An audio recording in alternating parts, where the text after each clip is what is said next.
السلام علیکم ورحمۃ اللہ وبرکاتہ۔ الحمدللہ الحمدللہ رب العالمین، والصلاة والسلام علی اشرف الانبیاء والمرسلین، وعلی نبینا محمد صلی اللہ علیہ وسلم، وعلی آلہ وصحبہ اجمعین ومن تبعہم بإحسان الی یوم الدین، اما بعد۔ معزز ناظرین کرام، آپ سبھی کا ہمارے خصوصی درس و کتاب توحید میں استقبال ہے۔ باذن اللہ تعالی انشاءاللہ ہمارا یہ کتاب التوحید کا مسلسل درس انشاءاللہ آپ ناظرین کرام کے سامنے پیش کیا جائے گا، جس میں سے یہ آج کا پہلا درس ہے۔ درس شروع کرنے سے پہلے میں مصنف یعنی صاحب کتاب کے بارے میں ایک مختصر باتیں آپ ناظرین کرام کے سامنے کرنا چاہتا ہوں کہ آپ کا نام محمد ابن عبد الوہاب رحمۃ اللہ علیہ ہے۔ آپ کی سن ولادت 1115 ہجری نجد کے ایک مقام اوینا میں ہوئی تھی، اور آپ نے جہاں پر آنکھ کھولی وہ ایک گھرانہ علم و عمل کا گھرانہ تھا، اور ابتدائی تعلیم شیخ الاسلام محمد بن عبد الوہاب رحمۃ اللہ علیہ کی اپنے ہی خود گھرانے کے اندر ہوئی تھی، اور بالکل مختصر سی عمر کے اندر آپ نے بہت سارے کتاب و سنت کے علوم حاصل کر لیے تھے۔ پھر آگے چل کر کے بہت ہی کم عمری کے اندر آپ نے الحمدللہ بڑے محنت کے ساتھ میں علم و عمل کے ساتھ آپ نے پوری دنیا کے اندر اپنے علم کا لوہا منوایا، اور ایسی صورت میں آپ نے متعدد کتابیں بھی تصنیف فرمائی ہیں۔ تقریباً آپ کی جو کتابیں لکھی گئی ہیں، جو آپ کی تصانیف ہیں، تقریباً 20 سے کمتر آپ کی کتابیں ہیں۔ پھر اس کے بعد میں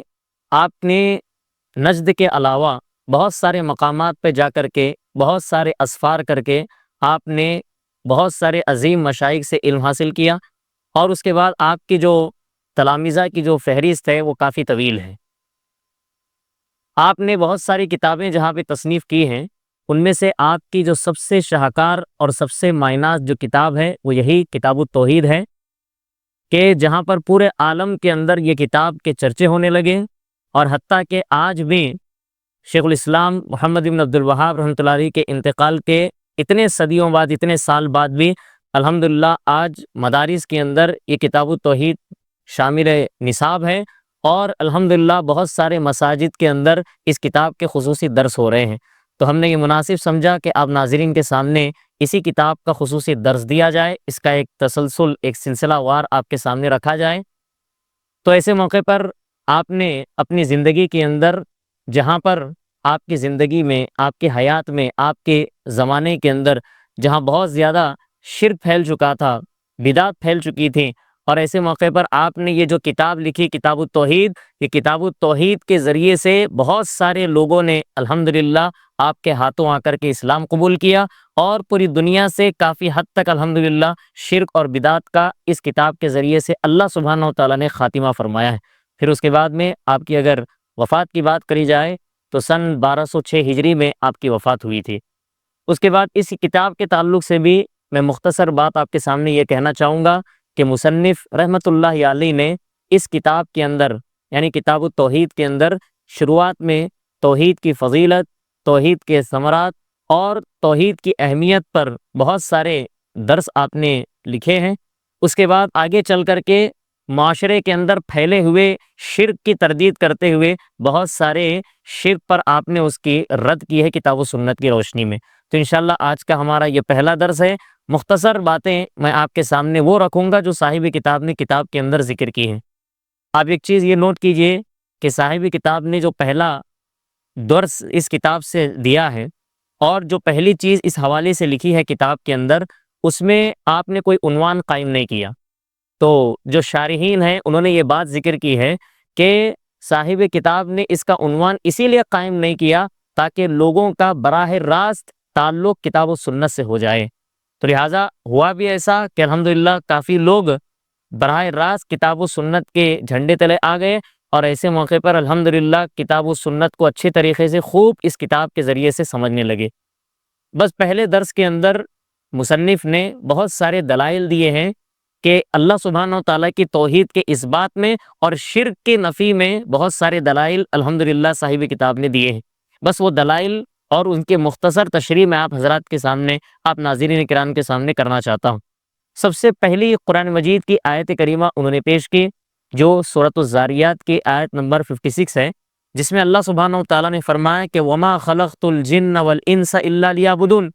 اللہ سبحانہ و تعالیٰ نے اس آیت کریمہ کے اندر فرمایا کہ میں نے جنات اور انسانوں کو صرف اپنی عبادت کے لیے پیدا کیا ہے۔ معزز ناظرین، اس آیت کریمہ کے اندر آپ دیکھیں گے اللہ سبحانہ و تعالیٰ نے بہت ساری باتیں بیان کی ہیں۔ اس میں سے سب سے پہلی چیز یہی ذکر کی کہ اللہ سبحانہ و تعالیٰ نے انسانوں کو جو دنیا کے اندر بھیجا ہے، دنیا میں انسانوں اور جنات کے آنے کا ایک اہم مقصد اللہ سبحانہ و تعالیٰ نے ذکر کیا، وہ اللہ سبحانہ و تعالیٰ کی عبادت ہے۔ اللہ سبحانہ و تعالیٰ نے جنات اور انسانوں کو پیدا اسی لیے کیا ہے تاکہ وہ صرف اور صرف اللہ سبحانہ و تعالیٰ کی عبادت کریں۔ آپ دیکھیں یہاں پر اللہ سبحانہ و تعالیٰ نے جو لفظ استعمال کیا ہے لیعبدون،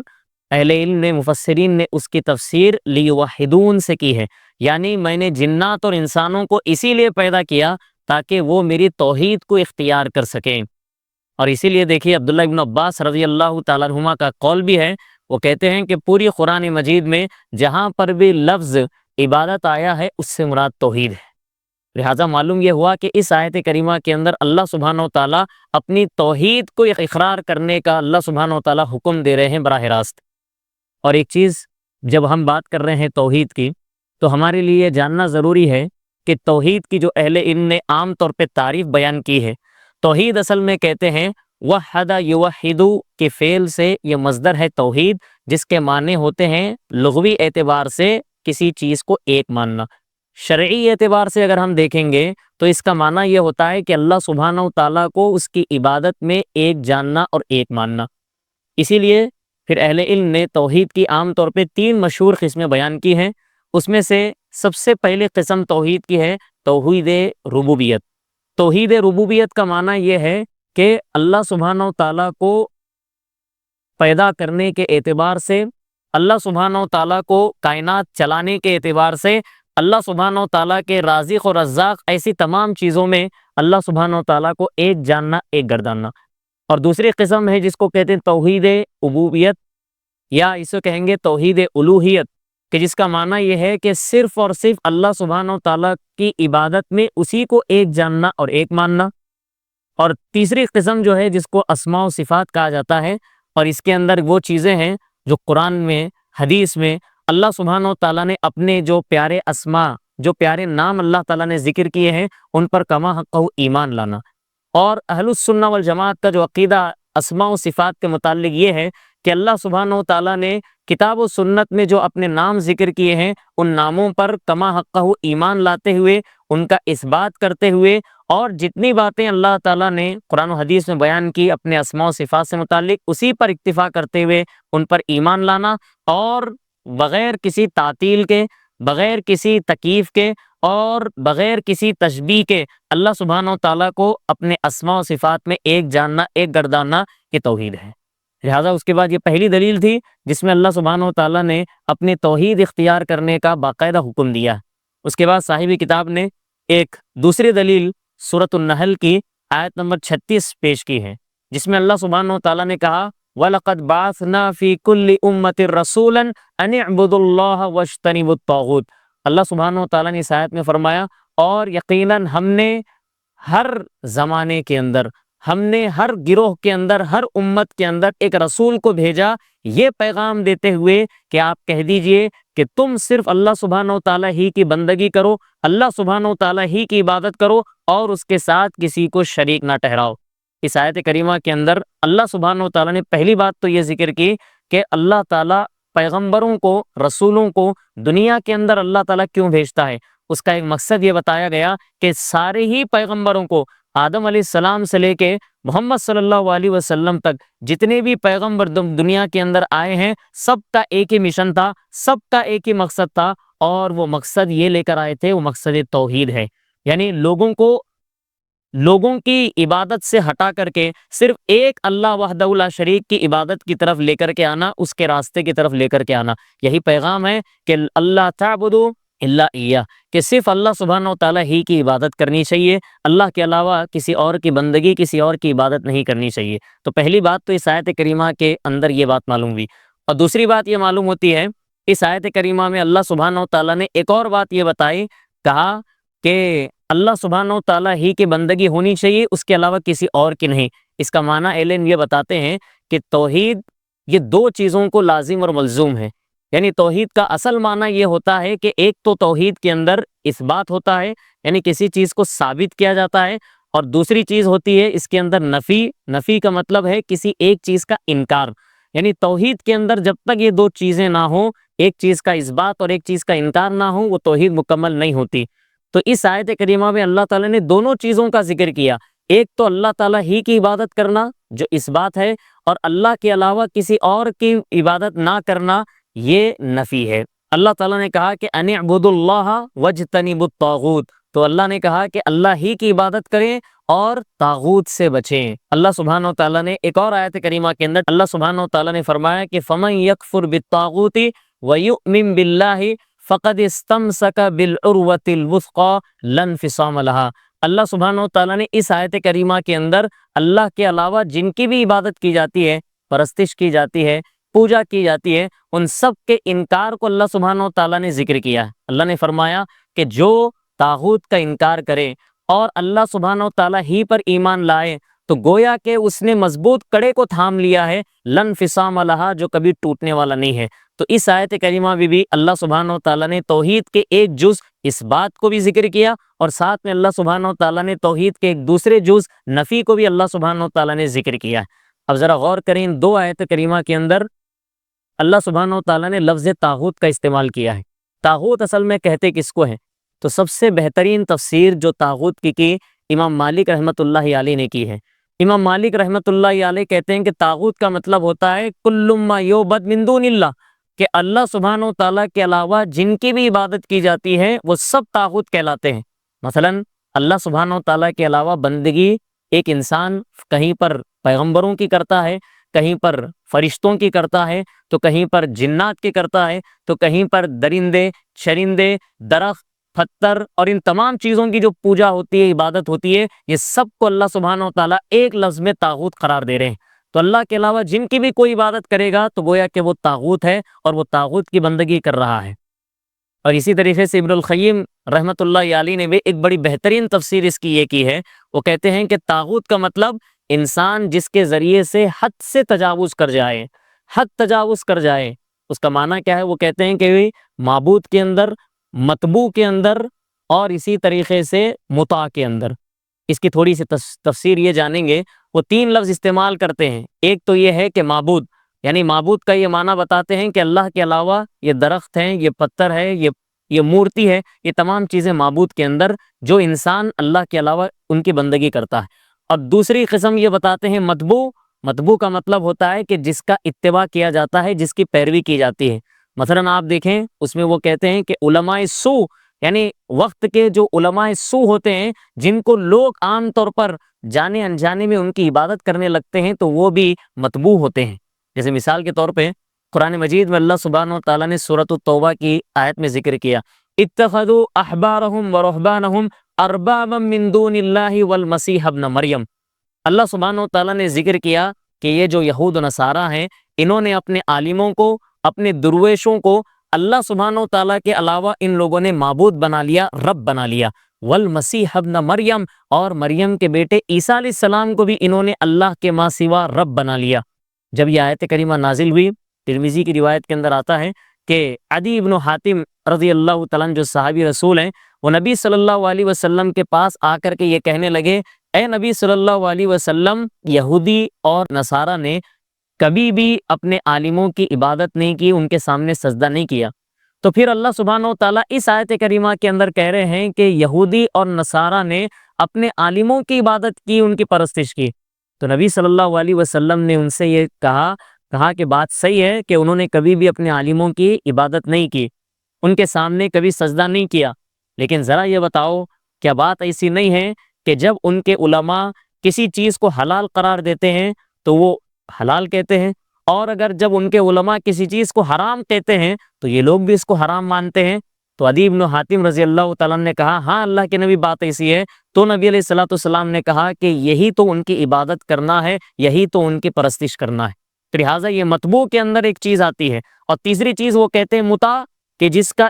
اس کا معنی بھی یہی ہوتا ہے کہ جس کی اطاعت کی جاتی ہے۔ تو عام طور پر دیکھیے کہ جو نافرمان جو حکام ہوتے ہیں، سلاطین ہوتے ہیں، جو لوگوں کو اپنی بات منواتے ہیں، تو ان کی بھی اگر کوئی انسان بات مان لیتا ہے تو ان کو طاغوت بنا رہا ہے، تو گویا کہ وہ اللہ کے ماں سوا کسی کی پرستش کر رہا ہے۔ تو لہٰذا یہ دو آیتوں کے اندر اللہ سبحانہ و تعالیٰ نے یہ بات ذکر کی، ایک تو توحید کا اثبات ہے اور دوسرا شرک کی نفی ہے، اللہ کے علاوہ کسی اور کی بندگی کی نفی کی گئی۔ اسی طریقے سے ایک تیسری آیت کریمہ سورۃ الاسراء یعنی بنی اسرائیل کی آیت نمبر 23 میں اللہ سبحانہ و تعالیٰ نے فرمایا وَقَضَىٰ رَبُّكَ أَلَّا تَعْبُدُوا إِلَّا إِيَّاهُ وَبِالْوَالِدَيْنِ إِحْسَانًا۔ اللہ سبحانہ و تعالیٰ نے کہا کہ تمہارے رب نے یہ فیصلہ کر دیا ہے کہ تم صرف اسی کی عبادت کرو گے۔ تو اللہ سبحانہ و تعالیٰ نے اس آیت کریمہ کے اندر بھی صرف اپنی ہی عبادت کا ذکر کیا، لوگوں کو اس بات کا حکم دیا ہے کہ وہ صرف اللہ سبحانہ و تعالیٰ کی بندگی کریں، اس کی توحید کو اختیار کریں۔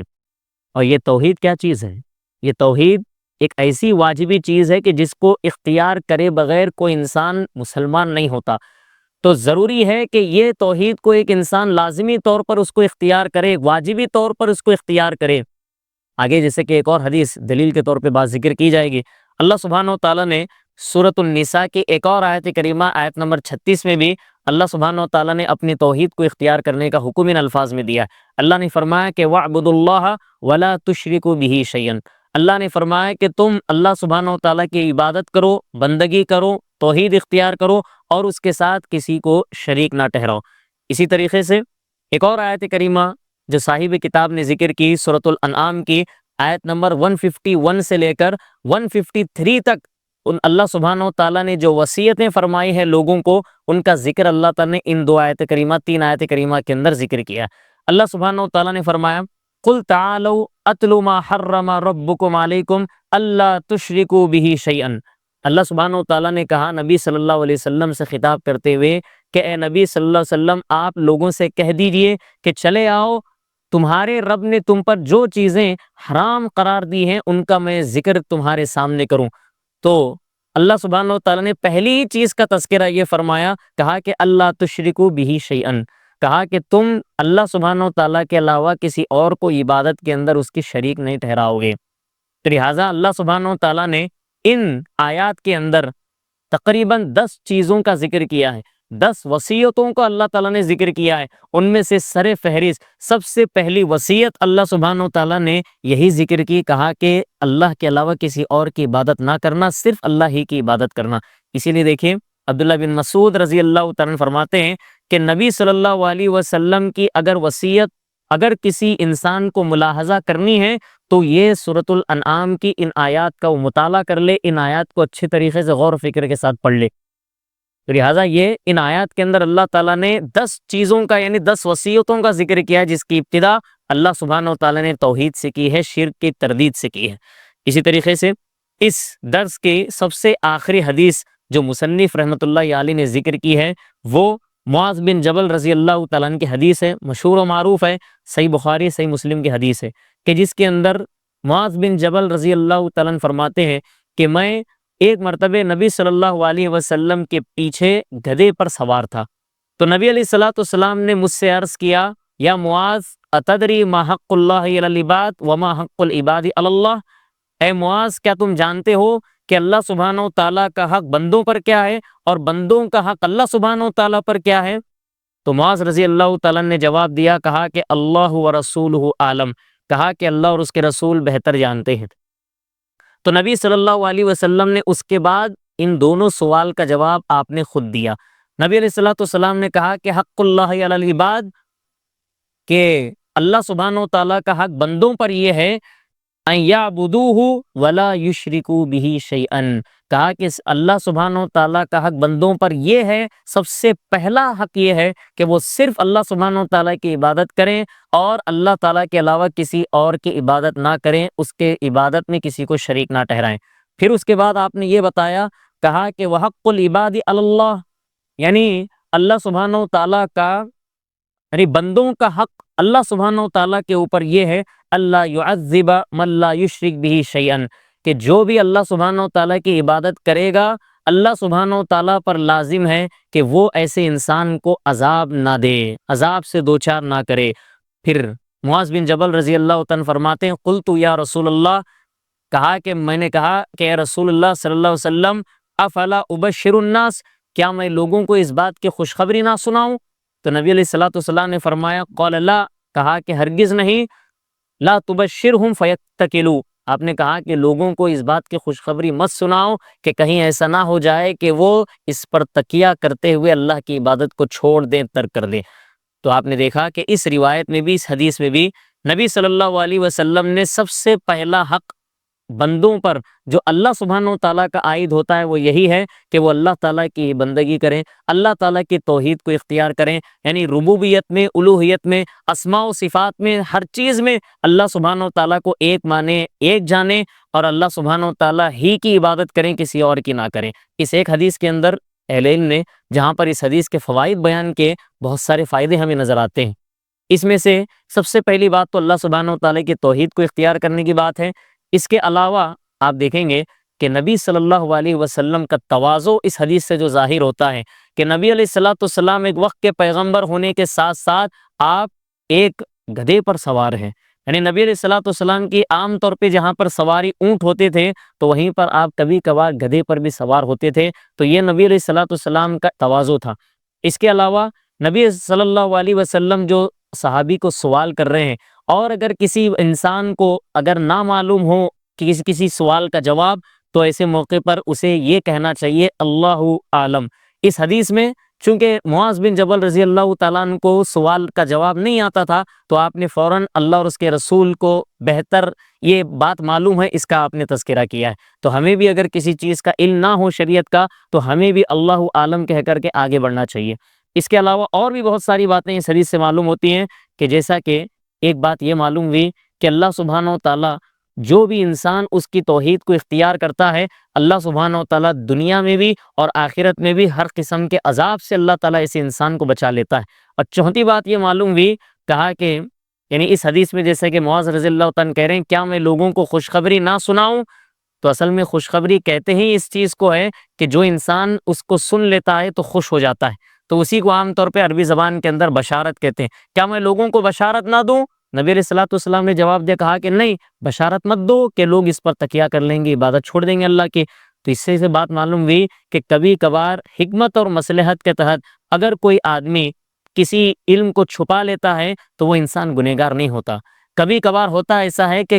کوئی علم لوگوں کو نہیں دینا ہوتا ہے، ان کے اپنے اندر حکمت اور مصلحت چھپی ہوئی ہوتی ہے، پوشیدہ ہوتی ہے۔ نبی علیہ الصلوۃ والسلام نے اسی حکمت کا سہارا لیتے ہوئے آپ نے منع کر دیا لوگوں کو کہ یہ چیز بیان کرنے سے، لیکن چونکہ جب نبی صلی اللہ علیہ وسلم کا انتقال ہو چکا تھا، پھر اس کے بعد نے صحابہ کرام نے کہیں علم چھپانے کے جرم میں کہیں مبتلا نہ ہو جائیں، اس وجہ سے اس کے بعد میں صحابہ کرام نے اس حدیث کو بیان کر دیا اور یہ فضیلت بیان کی، کہا کہ جو انسان اللہ کی توحید اختیار کرتا ہے، اللہ سبحانہ و تعالیٰ ہر قسم کے عذاب دنیاوی اور اخروی سے اللہ تعالیٰ اس کی حفاظت فرماتا ہے۔ تو معزز ناظرین، یہ چند دلائل کتاب و سنت سے مصنف رحمۃ اللہ علیہ نے اپنے پہلے درس کے اندر دیے ہیں، جس کا مطلب اور مفہوم بالکل واضح ہے کہ صرف اللہ سبحانہ و تعالیٰ ہی کی توحید اختیار کری جائے اور طاغوت سے اجتناب کیا جائے، کسی کی بندگی سے پوری طریقے سے بچتے ہوئے صرف ایک اللہ کی عبادت کرنی چاہیے۔ دعا ہے اللہ سے کہ اللہ سبحانہ و تعالیٰ ہم سب کو اس پہلے درس میں جہاں پر صاحب کتاب نے ان سارے دلائل کا ذکر کیا ہے، ایسے سارے دلائل کو خوب اچھے طریقے سے ان کا مطالعہ کرنے، ان کو غور و فکر سے پڑھنے اور ان تمام آیات پر عمل کرتے ہوئے صرف اللہ کی توحید اختیار کرنے اور ہر قسم کے شرک سے اپنے آپ کو بچانے کی ہمیں اللہ تعالیٰ توفیق نصیب فرمائے۔ آمین۔ وصلی اللہ علی نبینا محمد وعلی آلہ وصحبہ اجمعین۔ السلام علیکم ورحمۃ اللہ وبرکاتہ۔